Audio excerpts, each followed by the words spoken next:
Ciao, gentle viewers. It's Kat, and welcome to my studio again. We're filming part 3 of my art journaling process today. And this is step 2. If you watched my very first video on my art journaling process, I talked about a 3-step process that I have. We're in part 2 today, and that is listen and let go. Sometimes I think of it as letting go and listening, and we're going to be discussing images and ideas today. And my art journaling process is a practice that I use each month to really let go and release control and allow my muse, my higher being, my bigger self, whatever you want to call that aspect of us, your soul, to move forward and express, because I know that being, that larger part of me, has a wider range of information than I do. So I just go with it. And each month I use this process. It assists me in whatever I'm doing in the studio. Painting, bookmaking, mixed media. So this process really enables me each month. It's a monthly practice. So here's an example on the pages in my art journal. Some of the pages in my art journal, I have precious few family photos. So I very often will use antique photos. These are all my family photos that I have from growing up. This is it. So I often use antique photos.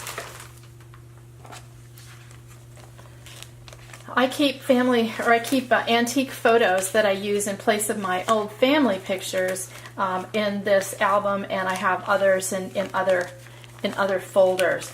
But whenever I'm using them, I simply photocopy them and then use those images.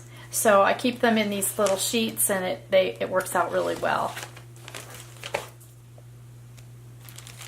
I use lots and lots of ephemera in my work, and I have them separated and sorted in different ways. Antique papers, handmade papers,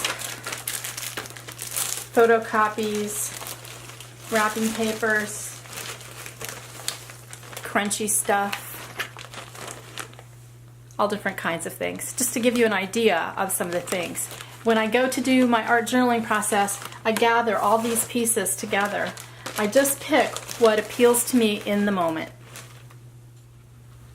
Antique books are a favorite of mine. I love going through old books in different bookstores and using the pages from an antique book.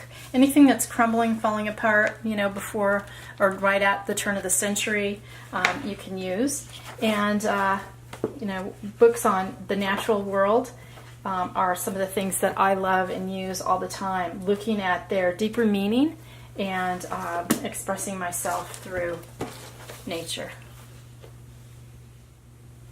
So I hope I gave you some ideas about letting go, listening to your muse, letting go, using it as a monthly practice, and using all the different ephemera, all the different books, all kinds of photos and everything. There's so much at your disposal, and I hope you try it and enjoy it.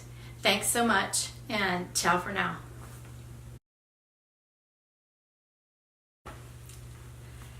Ciao, gentle viewers. Delete it. I don't like